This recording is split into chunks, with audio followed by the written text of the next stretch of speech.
Vamos lá, meus irmãos, continuando aqui, nosso terceiro e último bloco. Hoje é o nosso terceiro dia de aula de ética cristã. Estamos agora concluindo alguns slides e vamos ver agora mais algumas páginas de slide para a gente fechar esse bloco, para a gente depois mergulhar no livro-texto, tá bom? Então, vamos lá. Eu quero compartilhar aqui com vocês esse material, lembrando que as nossas aulas são sempre gravadas. Alternativas éticas. Alternativas éticas contemporâneas. Olha só.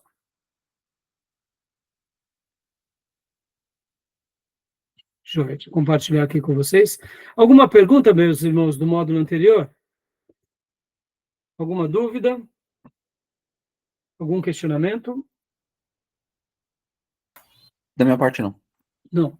Então tá. Como eu tinha dito para os irmãos, desde o primeiro dia de aula falamos da introdução, trabalhamos um pouco sobre as questões de definições, e hoje aqui a gente vai estar concluindo isso, mas eu já fiz uma pincelada sobre os assuntos contemporâneos, mas agora vai ser muito interessante esse material para refrescar um pouco a memória para os dilemas que a gente enfrenta. Aqui só são alguns, tá, irmãos? Só alguns dilemas. Mas é importante que a gente veja quais são esses dilemas e a gente aprenda com eles, tá bom? Então, leia para nós, Gil, por gentileza, o conceito.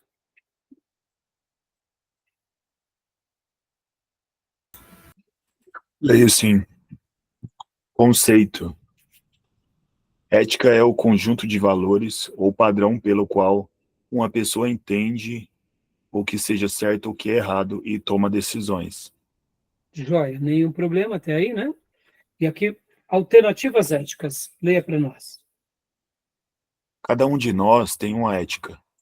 Cada um de nós, por mais influenciado que seja pelo relativismo e pelo pluralismo de nossos dias, tem um sistema de valores interno que consulta o nosso processo de fazer escolhas. Nem sempre estamos conscientes dos valores que compõem esse sistema, mas eles estão lá, influenciando decisivamente nossas opções. Ou seja, mesmo que seja inconsciente, estão lá. A gente aprendeu alguns pressupostos, desenvolvemos algumas ideias, e esses pressupostos estão lá, e tudo isso serão determinantes nas nossas escolhas, porque aí é um pouco da nossa cosmovisão do que enxergamos, né? Tudo bem até aí? Tranquilo? Tranquilo. Tranquilo? Joia. Agora, olha só, olha aqui. Éticas humanistas. Leia para nós, Gil, por gentileza. As chamadas éticas humanísticas são aquelas que tomam o ser humano como a medida de todas as coisas, seguindo o conhecido axioma do antigo pensador sofista Protágoras, 485 a 410 a.C. Ou seja, são aquelas éticas que favorecem escolhas e decisões voltadas para o homem como seu valor maior. E aí ele vai dar... Então, perceba que isso, querendo ou não, até hoje nos acompanha, né? Ainda, de uma forma ou de outra, essa ideia ainda tem o seu protagonismo e a gente vê essas verdades, né? Porque, são aquelas éticas que favorecem escolhas e decisões voltadas para o homem como seu valor maior. Agora, é claro que cada cultura vai definir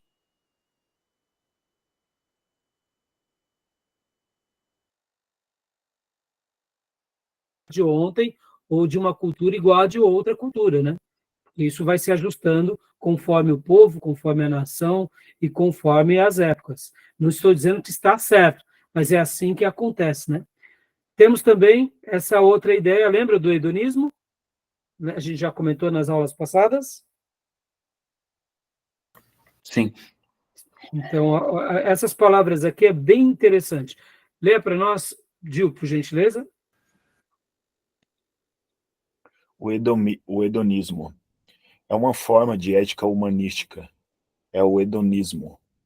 Esse sistema ensina que o certo é aquilo que é agradável. A palavra hedonismo vem do grego, hedon, prazer, quer dizer prazer. Com o movimento filosófico, teve sua origem nos ensinos de Epicuro, de seus discípulos, cuja máxima famosa era: comamos e bebamos, porque amanhã morreremos. Ou seja, parece bobeira, né? Mas os epicureus, né? O Júnior gosta muito, né, Júnior, da filosofia estoica, né, Júnior? Tem os estoicos e tem os epicureus. Você pode ver que Paulo, durante aqueles dias, ele vai citar, inclusive, essa ideia que comamos e bebamos porque amanhã morreremos, dando essa ideia do que as pessoas diziam, né? Porque essa é uma máxima do quê? Daquele que busca o prazer pelo prazer. O que importa é o prazer de hoje, amanhã a gente vai morrer. Pode ver que parece que não, mas muitas pessoas vivem o hedonismo crônico. É o prazer de hoje, amanhã eu não sei se vou estar vivo. O que importa é satisfazer a minha vontade hoje. De certa medida, isso daqui é muito praticado hoje, vivido, inclusive as suas. Eu diria que a nossa sociedade piorou esse hedonismo, né? O hedonismo tem esses valores, esses princípios. Né? Só que Epicuro, na verdade, ele tinha também o prazer que Epicuro fala, não é um prazer sexual e moral. Sim. É cultivar bons amigos, ler bom livro. Tem um lado mais virtuoso, né, Júnior? Virtuoso. Como o estoico também. Sim. Mas você percebe, Júnior, que hoje nós deturpamos esse lado mais virtuoso, a sociedade contemporânea, não é? Sim, sim. Deturpa tudo. Hã? É deturpado, né? E podem ver que o hedonismo hoje virou a autossatisfação e o autoprazer em tudo, né? Então perceba que cada época ou aquilo pode se tornar mais virtuoso ou desvirtuoso, né? Egoísta também, né? É isso aí. Egoísta.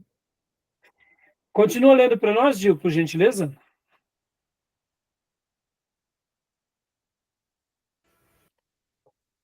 Com a consequência de sua ética, os hedonistas se abstinham da vida política e pública. Preferiam ficar solteiros, censurando o casamento e a família como obstáculos ao bem maior, que é o prazer individual. Alguns chegavam a defender o suicídio, visto que a morte natural era dolorosa. Olha só, como que uma ideia filosófica ela acaba tendo proporções maior do que a gente imagina, né? E olha que interessante, né? Eles se abstinham da vida política. Por quê, irmãos? Eu acho que esse negócio de ficar tomando cadeirada é complicado, né? Brincadeiras à parte, não dá né? prazer não, isso aí. Não, esse negócio dá muito trabalho, isso daí dá muito trabalho, né? Brincadeiras à parte. A gente sabe que hoje o contexto de se tornar uma pessoa política é porque, poxa vida, eu quero ganhar mais, eu quero me beneficiar, né? Não é construir um mundo melhor, né? Infelizmente. Né? Mudou-se tudo, né? Joia, vamos continuar lendo aqui. Esse negócio de tomar cadeirada não é legal. Dar cadeirada e tomar cadeirada dá muito trabalho. Continua para nós, Gil, por gentileza. Muito embora o cristianismo reconheça a legitimidade da busca do prazer e da felicidade individuais, considera a ética hedonista essencialmente egoísta, pois coloca tais coisas como o princípio maior e fundamental da essência humana. Ou seja, né, já que o prazer também é algo bíblico e a felicidade humana e individual, desde que a gente não desequilibre ela, né?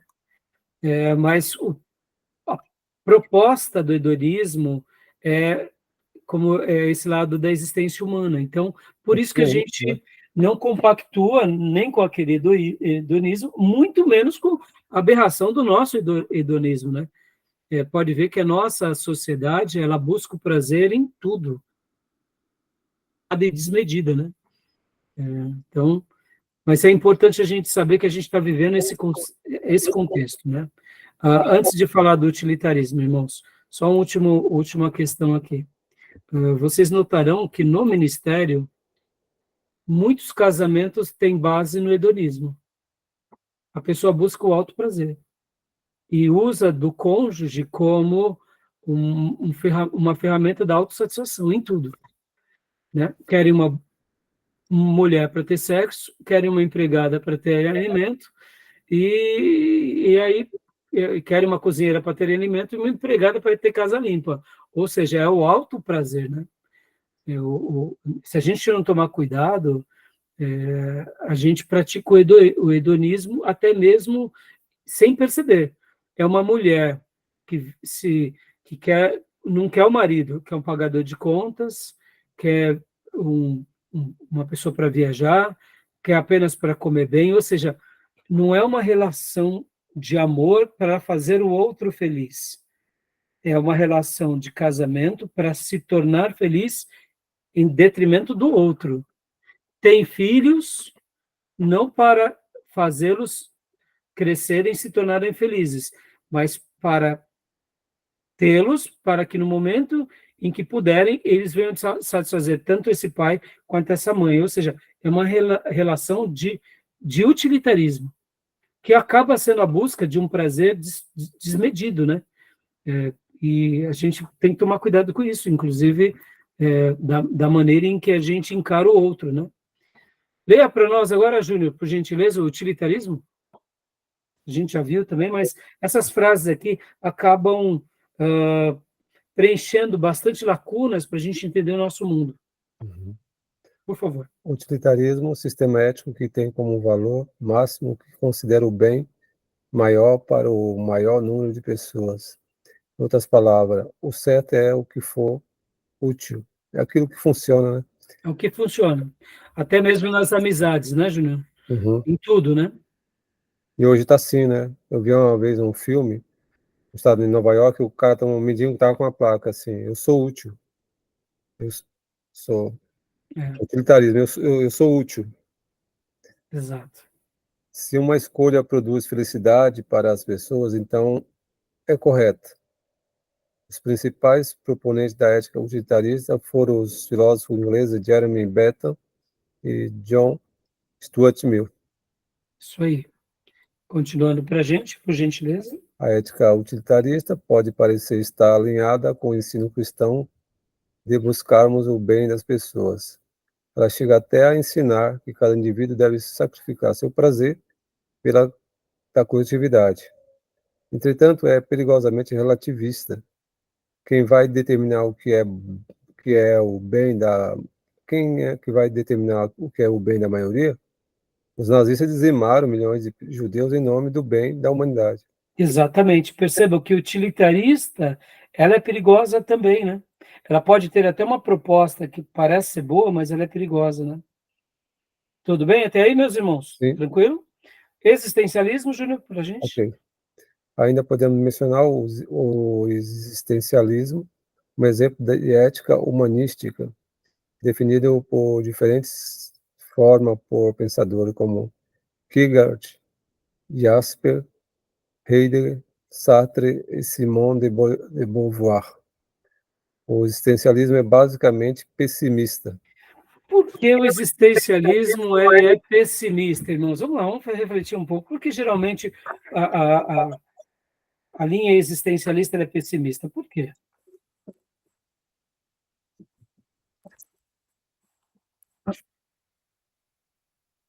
O que vocês acham?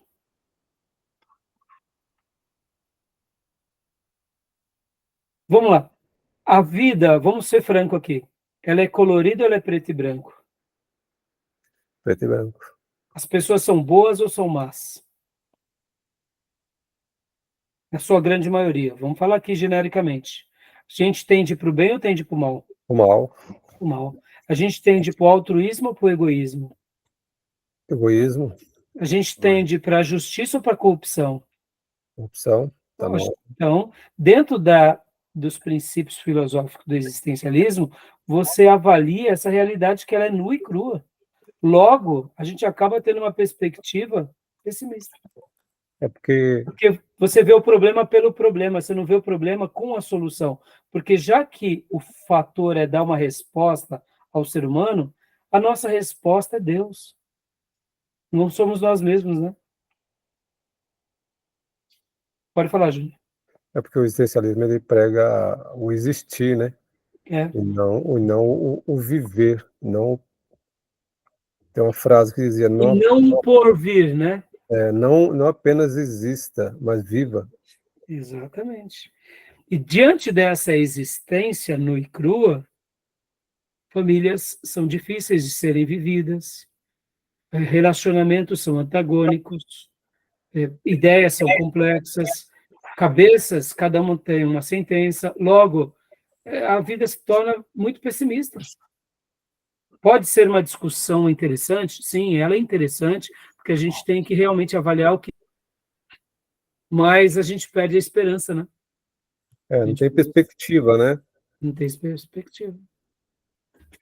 Continua para a gente, Júnior, por favor. Existencialistas são céticos quanto a um futuro róseo ou bom para a humanidade. Dá uma pausa, Júnior. Róseo vem de... Opa, vem de rosa, né? De rosa. O perfume da rosa, a beleza da rosa. Por quê? Porque eles não têm esperança, né? Exato. Ele, como você citou, não apenas exista, viva.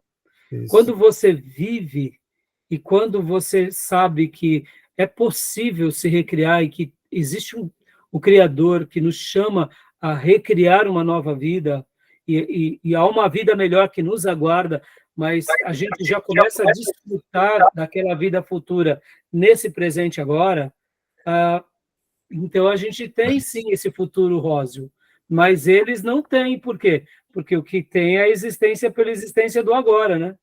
Então, né? Pode começar do início de novo, Júnior. O existencialista não encontra uma conexão na sua origem com Deus. Ele é a partir dele, né? Eu vivi essa fase aí, meus 18 anos, quando eu me converti, 17 é um período de existencialismo, né? Porque eu estou no mundo, entendeu? E sem perspectiva, a gente fica num mundo sombrio, né? Pessimismo.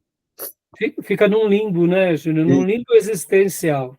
E, de fato, irmãos, assim, olha, sem Deus e sem uma perspectiva boa de futuro, um mundo de esperança, a vida se torna um limbo mesmo. Eu costumo dizer muito para minha esposa, né, que nessa vida aqui, a mentira ganha da verdade. Porque pastor, mas como que ganha? Não, a gente crê no plano maior, nós cremos na justiça de Deus, nós cremos que em algum momento Deus intervirá na história.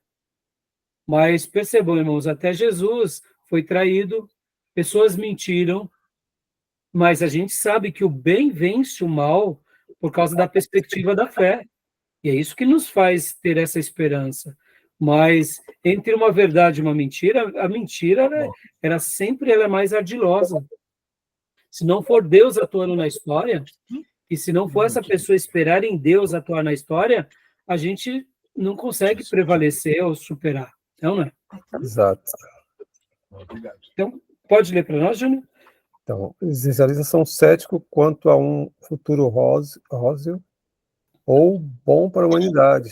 São também relativistas, acreditando que o certo e o errado são relativos à perspectiva do indivíduo e que não existe valores morais ou espirituais absolutos. Para eles, o certo é ter uma experiência, é agir. O errado é vegetar, ficar inerte. Né? Logo, né, Júnior? Tem que ter... mas, como você bem disse, né? A frase qual é mesmo? Não apenas... Não exista, mas viva, né? Viva, exatamente. Isso aí, quando eu ia fazer uma prova no concurso, foi várias vezes que eu vi essa frase. Eles destacavam na prova embaixo, e eu falei, cara, nossa, uma frase existencialista aqui, no período que eu estava vivendo. Olha, interessante. Né? Então, para a gente, o último slide agora. O existencialismo é um sistema ético dominante em nossa sociedade moderna. Fundamento das decisões éticas, posições. O certo está nas mãos do mais forte. Quem tem o poder domina o conceito de certo e errado. Filósofo Trasímaco. A justiça e o direito está nas mãos do mais forte. Será que a gente tem visto isso na nossa sociedade, meus irmãos? Nossa. Pelo amor de Deus. Pelo amor de Deus. Então, perceba que o existencialismo, ele é forte, inclusive nos nossos dias. E a gente tem que tomar cuidado com eles, tá bom? E a gente vai parar por aqui, meus irmãos, aí depois vai falar aqui, ó, a moral são os costumes, o homem é a medida, e aí, né, aí vai trazer algumas outras ideias, e a gente encerra aqui esse conglomerado, e querendo Deus, como eu disse.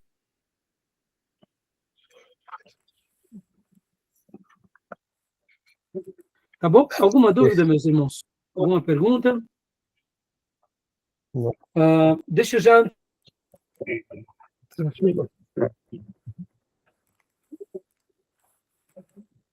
ler o mais rápido possível. Ele vai ter uma linguagem bem complexa, ele é um livro muito bom, mas as discussões dele são bem profundas. Então, o que acontece? Compreender ele vai ser muito importante para a gente depois dar a resposta a todos os itens do nosso curso, a todas as propostas, porque, ó, primeira parte do livro, ele vai tentar nos fundamentar nas alternativas éticas. E a segunda parte do livro são nas questões éticas. E aí ele entra um pouco para a prática, ó. O cristão e o amor próprio, o cristão e a guerra, o cristão e a responsabilidade social, o cristão e o sexo, o cristão e o controle de natalidade e aborto, o cristão e a eutanásia, o suicídio, a pena capital, o cristão e a ecologia. Então, percebam que aqui a gente vai dar as respostas, na segunda parte do livro. Né? Então, eu quero que vocês mergulhem aqui, porque lembra, Gil, que você tinha me perguntado, né, na aula passada, falou, pastor, e aquela questão, né, das mulheres hebreias, quando elas mentiram, tal, e a mentira, e aí como lidar com... Aí a gente agora, a partir da próxima aula, a gente vai começar a mergulhar nesses dilemas, porque eles são complexos, eles não são simples. E por que vai ser importante, irmãos? Conduzir uma igreja, a gente vai enfrentar questões muito complexas, não sei que tamanho serão as nossas igrejas, quem sabe aqui vocês no futuro vão liderar as maiores igrejas da vida de vocês, ou quem sabe da cidade ou da região, e talvez vocês tenham que tomar decisões muito importantes com muitas pessoas, e aí, como fazer? Não sei se os irmãos aqui, um dia, quem sabe, irão trabalhar na administração pública, e aí, será que a gente vai precisar tomar decisões éticas muito complicadas? Percebam como isso vai nos acompanhar.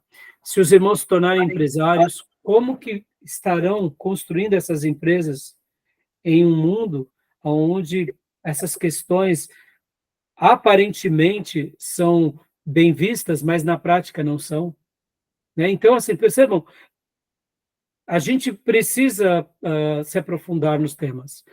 Né? Eu não sei se os irmãos já começaram a ler o livro, o que vocês estão achando do livro? A previsão que o meu chegue somente dia 19, ainda não comecei a leitura. Eu li o capítulo 2, mas tenho achado muito bom. Oi? Eu comecei o capítulo 2 agora, mas bom o livro. A respeito daquele assunto lá que o senhor mencionou, Joia. já adiantando alguma coisinha, eu já passei por ele também, o assunto. O que, assim, pelo que eu pude perceber, o que vale, né, é o amor, né? Você colocar o amor à frente de tudo, isso é a melhor ética que o homem pode ter. Exatamente, não antecipando, não dando resposta, mas é o amor e a vida.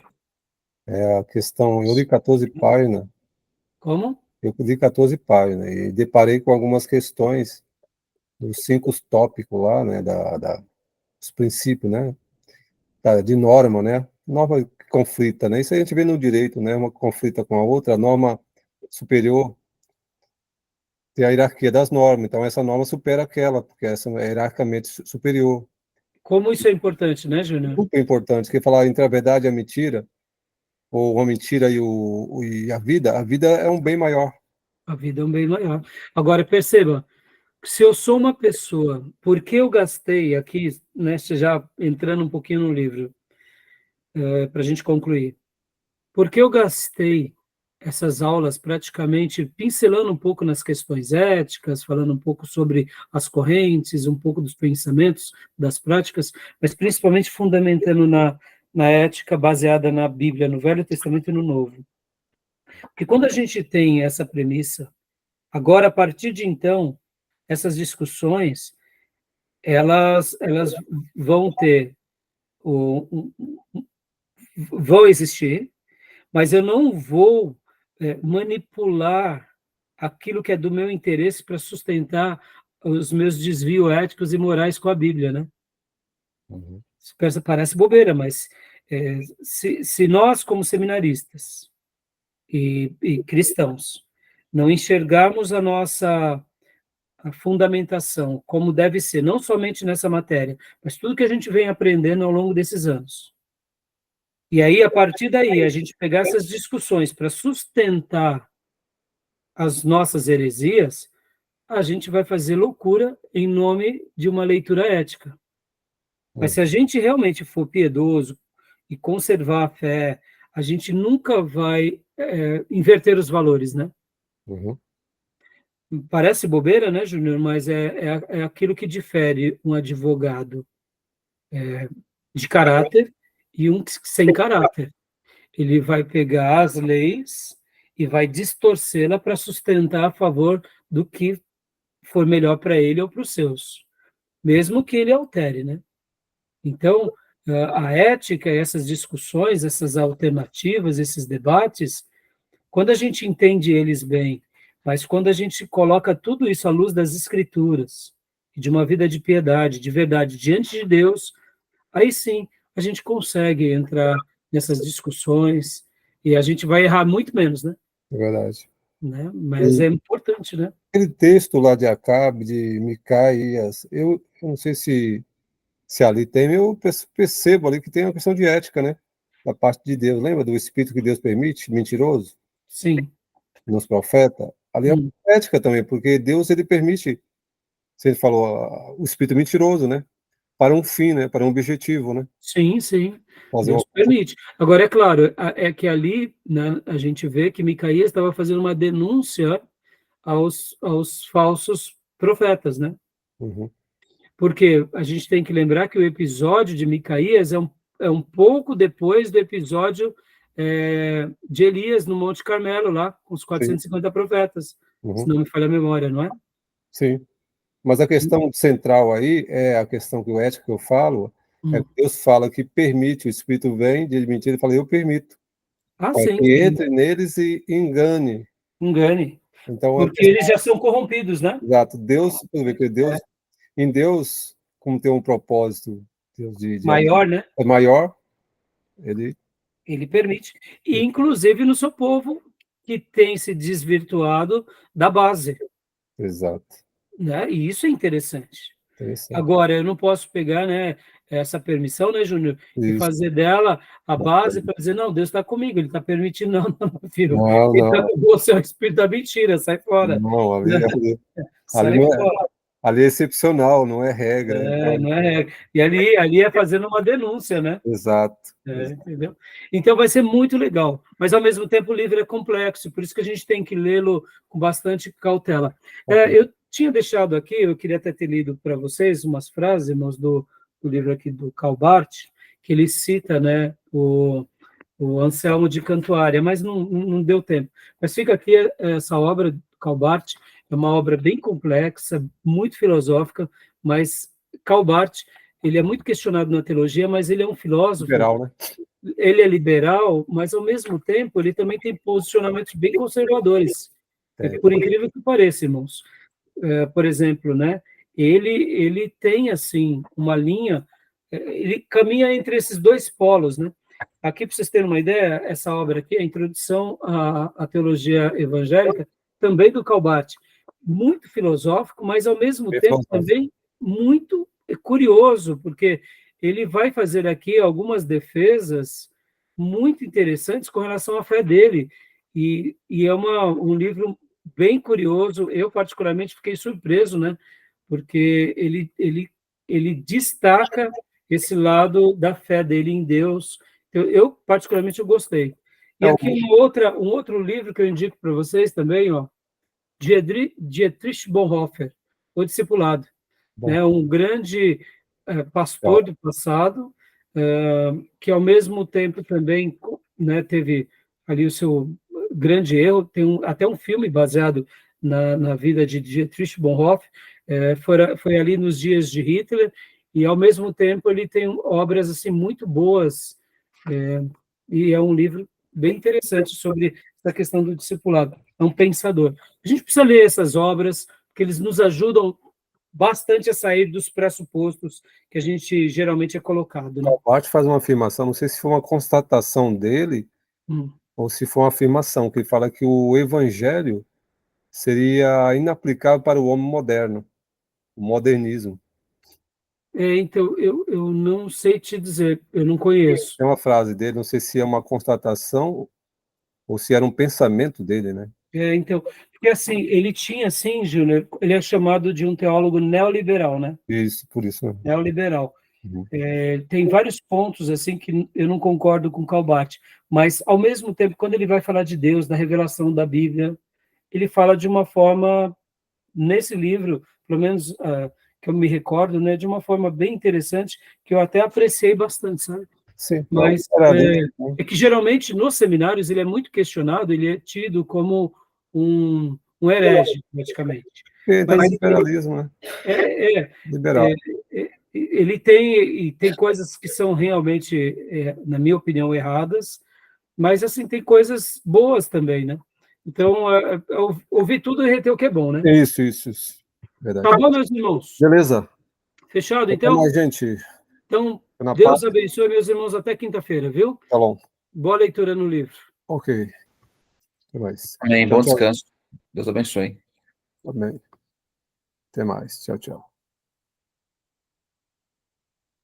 Deus abençoe, meus irmãos.